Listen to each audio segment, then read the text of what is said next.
নমস্কাৰ অৰুণোদয় অসমৰ ষ্টুডিঅ'ত মই ভূমি লৈ আহিছোঁ সবিশেষ বাতৰি চাই থাকক অৰুণোদয় অসম। বঙাইগাঁও জিলাৰ অভয়াপুৰীত চাঞ্চল্যকৰ ঘটনা, ডকাইতি দলে হত্যা কৰিলে গৃহস্থক।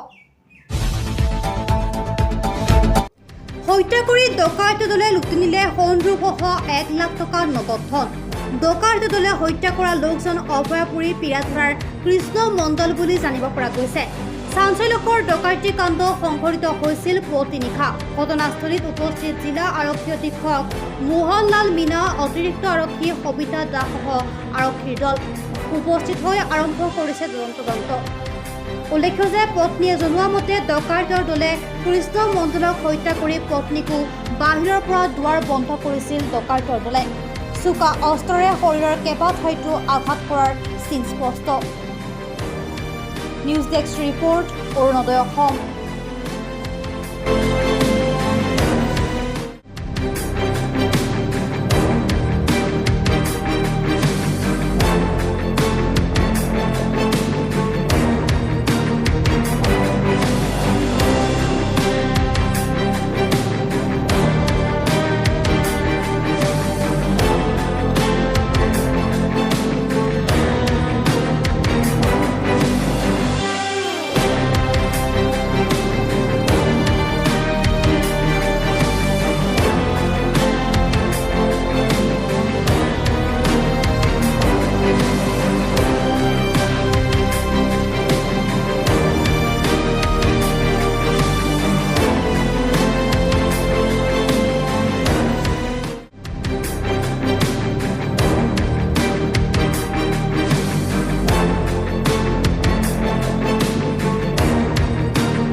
মোক ফোন কৰিছে, ফোন কৰাৰ পিছত কৈছে যে লক্ষী আহ, মোৰ শেষ হৈ গৈছে। মই কি হৈ গৈছে?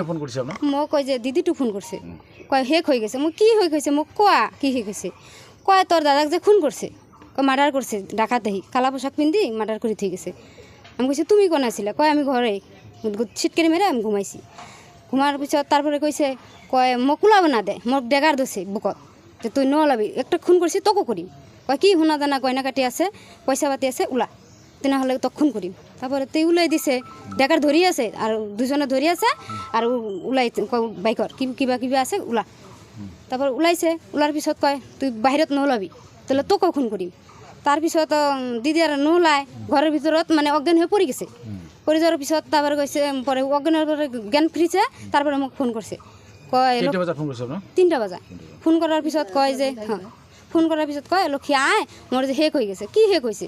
কয় তোর দাদাক যে মার্ডার করছে। কোনে করলে? ওই যে তাই বলে। কি লৈ গৈছে ডকাইতে আহি? সোনা দানা, টকা পয়সা, অস্ত্র লৈ আহিছিল। আৰু টকা কিমান লৈ গৈছে? টকা বা কিমান লৈছে? 1 লাখ কৈছে, 1 লাখ মান তুলছো। কিমান মান লৈছে? পইচাটো কিয় মানে ৰাখিছে? ওই গাড়ি কিনব, গাড়ি কিনার কথা কইছে আর কি। গাড়ি কিনছে, পুরান গাড়ি। কি নাম?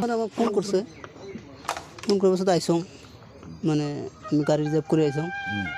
আর পিছত তো দরজা টরজা সব লোক, আর আমার বউ কই আছে হ্যাঁ এতিয়া আহিবে আর কি। এতিয়া আইফা নালাগে, এতিয়া লোক পিছফালে যাব কৈছে। পিছফালে আমি তো সোমাব না, আমার সৰু একটা ভাতিজা আছে, সি সোমাইছে। এই ওয়ালটা খুলি দিছে, এই দরজাটা খুলি দিছে, এতিয়া আহি আমি সোমাইছো। ভিতৰত ঠাইতে দেখা পালোঁ উলংগ হৈ আছে, কাপোৰটোতে মানে ঢাকি থৈছে। অঁ, তোৰ আঘাতৰ চিন আছিল শৰীৰত, তেজ ওলাইছিল মানে কাটছে, দেগাৰ কাটিছে, এতে মাৰছে, এতে মাৰছে, এতে মাৰছে। আচ্ছা, কি হোৱা বুলি কেনেকৈ হোৱা বুলি ক'লে পিছত আপোনাৰ কেনেকৈ গম পালে কি হোৱা বুলি কি হোৱা বুলি কৈছে বৌয়ে আপোনালোকৰ? ঘটনাটো বউ কৈছে শেষ আর কি, আয় ফটাফট আয় হেঁকে। মানে কেনেকৈ ঘটনাটো কি হৈছিল? ডাকাত ধরছে, টাকাতে বলে কৈছে। মার্ডার হইছে। কেইজন মান আহা বুলি কৈছে? 5জন। কেইটা মানত? ৰাতি হ'ব আমাৰ 2টা-3টা মানত হেঁকা। কিবা লৈ গৈছে নেকি ঘৰৰ পৰা বস্তু? শুনা পইচা টইচা লৈ সোণা লৈ গৈছে। আৰু পইচা কিমান? 1 লাখ মান কৈছে। বউ কৈছে আৰ কি কোৱা মতে। আপোনাৰ দাদা যিগৰাকী মানুহ ঢুকাল, তেওঁৰ নাম কি? কৃষ্ণ মণ্ডল। তেওঁ কি কৰে? তাই গেৰেজত কাম কৰে, অভয়াপুৰীতে। অভয়পুৰীতে। আৰু ঘৰটো আপোনাৰ অভয়াপুৰী পিৰাধৰাত? অঁ, পইচা পাতি লগত কিবা শুনা জানা এনে ৰাখিছিলে নে কিবা কামৰ কাৰণে ৰাখিছিলে পইচা পাতি? গাড়ী কিনাৰ কথা কৈছে। গাড়ী কিনাৰ কাৰণে মজুত। এই মাত্ৰ কৈছে বৌ ৰাতিপুৱা আহাতে কৈছে আৰ কি। আপোনাৰ দাদাৰ ঘৰত কোন কোন আছে না? এনে এটা সৰু ভাতিজা আছে, 3জন মানুহ থাকে। এই আপোনাৰ বৌ গম পোৱা নাছিল নেকি যেতিয়া মাৰ্ডাৰ হৈছে? এটা মোক কোৱা নাই এইটো মোক কোৱা নাই বা কোৱা নাই তেওঁ দুৱাৰখন লক কৰা আছিল নেকি? বন্ধ কৰা আছিল নেকি বাহিৰেদি? বন্ধ কৰা আছে বন্ধ আছে। বন্ধ কৰি শুইছে তাতে আৰু তেওঁ বাৰাণ্ডাতে শুৱে? বাৰাণ্ডা আজি সেই মই শুনা পালোঁ আজি কিন্তু শুনা নাই যে বাহিৰত থাকে মানে গৰম পড়লে বাৰিন্দাত নাই ঠিক আছে হ'ব।